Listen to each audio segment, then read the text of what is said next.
Eccoci qua ragazzi, bentornati sul canale, buongiorno a tutti. Manna ha parlato con tutta la squadra, calciatori che potrebbero partire e non. Ci sono le dichiarazioni di De Laurentiis al Senato, al di là di Lotito che si addormenta, eccetera, scene proprio comiche e dire poco. Ne parliamo perché il presidente potrebbe ricevere qualche denuncia dall'associazione agenti, almeno questo è quello che si legge, ma ci arriviamo. Prima di far questo non possiamo però diciamo non argomentare le dichiarazioni di Gasperini post partita ieri dopo aver stravinto, perché di stravittoria si deve parlare, contro il Leverkusen, che suonano da chiusura piuttosto che da apertura nei confronti del Napoli. Ma ci arriviamo, fatemi sapere la vostra qui sotto nei commenti, ci confrontiamo anche lì, fatemi sapere cosa ne pensate, iscrivetevi al canale così restate aggiornati sui contenuti attivando la campanella delle notifiche per chi non è ancora iscritto e un bel like a questo video, fa piacere a me e fa piacere all'algoritmo che si mette in moto dormiente ogni qualvolta si carica un nuovo contenuto. Partiamo da Gasperini e le dichiarazioni dell'allenatore post partita che suonano da chiusura ma potrebbero non esserlo ovviamente perché non è detto che Gasperini si sia esposto ed abbia detto la verità per non intaccare anche la festa dell'Atalanta con la stravittoria di ieri per 3-0 sul Bayern Leverkusen che non ha praticamente fatto niente, non ha avuto fiato e né tantomeno la forza di affrontare l'11 di Gasperini che a livello fisico ha avuto uno strapotere esagerato con un Lookman in grande spolvero e una Nigeria che con Lookman e Osimhen sta messa veramente bene lì davanti, ma questo era solo un mio pensiero. Sul futuro parla Gasperini, diventa difficile, ora festeggiamo, parleremo col presidente, sono in una situazione in cui hai una moglie con dei figli, ma trovi una donna bellissima. Quando arriverà la decisione? Non c'è da aspettare, ormai queste cose si devono risolvere in pochissimo. Allora, ottimo che si risolverà in pochissimo, che possa essere lui o no l'allenatore del Napoli, e lo ringraziamo per aver catalogato il Napoli una donna bellissima, ma non diamo per scontato che sia solo il Napoli, perché ragazzi la Juve, il Milan dovrebbe tesserare Fonseca, forse oggi, forse domani, ma la Juve non ha il 100% di Thiago Motta, non ce l'ha, quindi può darsi anche che ci sia questo dualismo Napoli-Juve per portare Gasperini in panchina. Noi lo ringraziamo che il Napoli dopo quest'anno è ancora considerata una donna bellissima e va bene così. Gasperini dice il momento di uscire dall'Atalanta sarebbe questo, da vincente, ma io penso di no, io voglio perdere. Quindi dichiarazioni che suonano da chiusura, ma vedremo poi come andrà a finire. La cosa che a me non fa piacere, ma tiene tranquillo è che comunque le situazioni in casa Atalantina vengono risolte veramente 24-48 ore, le cose che si devono risolvere, contratti eccetera, quindi nel caso non dovesse essere Gasperini e si vira sulla terza, quarta, 44esima scelta degli allenatori che il Napoli ha in mente, lo si farà nei prossimi giorni e da subito, senza aspettare poi fine campionato, il recupero con la Fiorentina, eccetera, eccetera.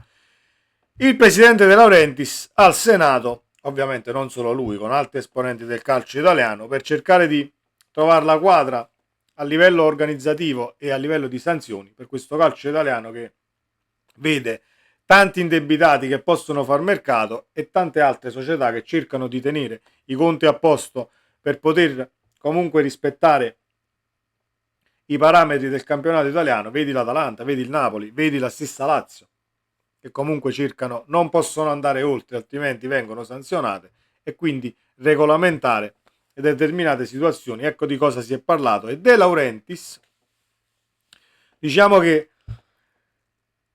espone i fatti che noi già sapevamo. I procuratori sono il male del calcio moderno. Siamo d'accordissimo. Io sono d'accordissimo al 2000% su questa cosa. De Laurentiis dice ci sono delle cose che possiamo fare per migliorare questa situazione. Una delle cose che si può fare sono i contratti, per esempio, invece che a 5 a 8 anni, allungare il periodo di contratto così che il procuratore dopo 2 anni non mi viene a bussare alla porta per il suo assistito e mi chiede un aumento di stipendio, io mi devo adeguare per non perdere il calciatore, eccetera, eccetera.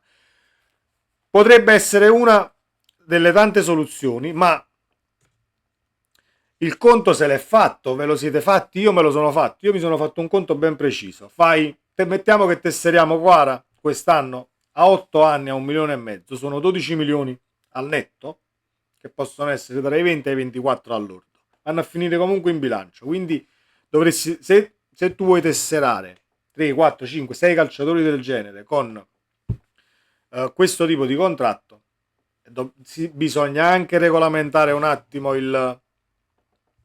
diciamo, il monte ingaggi, leggi che lo regolamentano, pensieri che la stessa società ha sul monte ingaggi per non alzarlo e appunto non incorrere in deficit economici, eccetera. Potrebbe essere una soluzione, ma vedremo come andrà a finire. Il problema è che questa dichiarazione ha scatenato non l'ira, ma diciamo l'attenzione, ecco, mettiamola così, l'attenzione dell'associazione agenti. Un attimo che trovo l'articolo e vi leggo il trafiletto, eccolo qua. L'associazione agenti contro De Laurentiis, pronta un'azione giudiziaria. Allora, pronta un'azione giudiziaria non è che è stato già querelato De Laurentiis o sarà già querelato nelle prossime ore. L'associazione agenti dice queste cose. De Laurentiis ha esposto questi problemi, benissimo, ci sono questi problemi, può anche darsi che esponga però i fatti accaduti e i nomi che hanno portato poi a far lievitare gli ingaggi dei propri calciatori, i nomi dei procuratori in questione, e ci si regola di conseguenza. Se questo non dovesse avvenire, noi diciamo che possiamo tranquillamente andare per vie legali, per dichiarazioni comunque diffamatorie che vanno ad diciamo a mettere in cattiva luce, ecco, l'associazione degli agenti dei calciatori, e perciò che De Laurentiis mi auguro che faccia i nomi, perché di nomi, se tu vuoi intervenire su un problema devi fare i nomi. Dici ok, a me Calenda non sta bene perché così così così così, chi è? Pastorello, Pastorello così così così così, Giuffredi a me non sta bene perché così così così. Allora ci si regola di conseguenza, si va sul personale e si vanno a estirpare comunque. Ma non è questo il caso dei procuratori che forse hanno rotto le scatole, per amor di Dio, però tu devi fare i nomi e devi prenderli ad uno per poi andarli a cercare dappertutto e cercare di ripulire il calcio da procuratori che possono chiamarsi tali e invece agenti a tantissimo scopo di lucro, solo e solamente a scopo di lucro, come può essere per esempio l'agente di Gabri Vega. Noi la situazione di Gabri Vega l'abbiamo bannata come un mancato acquisto del Napoli, ma ben venga perché tutto l'entourage che si portava appresso Gabri Vega era solo un bussare a soldi, e sappiamo che non solo in casa Napoli, perché non è solo un problema del Napoli, sappiamo che quando vai a bussare a soldi comunque si creano degli screzi, degli strappi, e ricucirli poi diventa quasi impossibile. Quindi prima di tesserare qualcuno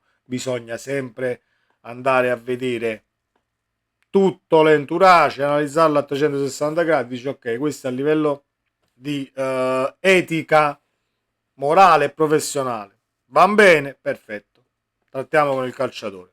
Aperta e chiusa parentesi. La situazione Manna, che mi lascia interdetto, Manna ha parlato con tutti i calciatori, a quanto si legge si ripartirà da Meret, ci arriviamo. Il calciatore che potrebbe arrivare a Napoli, ok, il Napoli sta trattando, c'è stata anche la conferma dell'entourage, Gudmundsson appunto del Genoa, grandissimo profilo, ben venga un giocatore del genere a Napoli. Dovrebbero arrivare 2 centrali, la punta di rimpiazzo per il partente Osimhen, e appunto la situazione Foloruscio e Gaetano che torneranno da Verona e Cagliari, bisogna vedere cosa fare. Io mi soffermo solo sulla situazione Meret perché va bene, voi dite che Meret deve ancora dare tanto al Napoli, eccetera, eccetera, può ancora dare tanto. Io vi vado un attimo a riprenderle eccola qua. La dichiarazione: per quanto riguarda il ruolo di portiere, confermato Alex Meret, il friulano gode ancora di un'importante stima da parte del club. In difesa serviranno 2 innesti di qualità, uno di questi potrebbe essere Buongiorno. Allora, voi volete tenere Meret? Benissimo, a me non fa piacere nella maniera più assoluta perché vorrei un portiere, perché il portiere si chiama in questo modo perché esce, perché riesce a smistare situazioni anche con i piedi, comanda la difesa, urla, gestisce situazioni spigolose quando la squadra avversaria sta attaccando e va in difficoltà. Diciamo che Meret in questo pacchetto pecca di gestire, urlare alla difesa cosa deve fare, i piedi e le uscite. Può parare solo tra i pali. Va bene, allora voi tenetevelo, per me non c'è nessun problema, ma sappiate che a Napoli non deve arrivare nessun allenatore che parta dal basso e voglia fare una costruzione bassa, perché non è il caso. Prendiamo gol come li abbiamo presi a Frosinone e come ne abbiamo presi tanti quest'anno, né tantomeno un allenatore che poi faccia del lancio sull'esterno il primo passaggio per poter ripartire ed effettuare una ripartenza in contropiede, perché il lancio deve essere preciso sull'esterno e va in porta con 3 passaggi. Ci siamo? Benissimo. Quindi devi prendere un allenatore che riesce a far arrivare quantomeno palloni puliti, ecco, al di fuori dell'area di rigore. Non serve solo un allenatore, ovviamente, da questo punto di vista, ma servono 2 centrali difensivi, barra anche 3 se li volete comprare, che siano forti di testa, che non perdano mai la posizione, che riescano a comandare la difesa e diventando complementari tra di loro per non rischiare quasi praticamente niente, perché non possiamo permetterci di far tirare in porta dai 20 metri. Non ce lo possiamo permettere, almeno se il portiere che avremo in porta è quello di quest'anno e le prestazioni sono quelle di quest'anno, perché può anche darsi che l'anno prossimo Meret mi smentisce e comincia a parare Dio e tutto il mondo, esce su tutti i palloni, per amor di Dio, ben venga, sarò qui a fare mia colpa perché sono sempre stato uno obiettivo, ma non credo che sia questo il personaggio. Quindi avete deciso così, deciderete così, non steccate i colpi in difesa perché facciamo la fine delle botte a muro, come si dice a Napoli. Quindi questo è il mio pensiero. Che poi venga Gudmundsson, grandissimo giocatore, e tu rimpiazzi tutto come si deve, assolutamente d'accordo, ma il portiere, così come la linea di difesa, vanno visti come si deve e non vanno steccati gli acquisti. Tutto qua. Fatemi sapere la vostra qui sotto nei commenti. Ci aggiorniamo nella sezione appunto qui sotto. Sempre Forza Napoli. Ciao.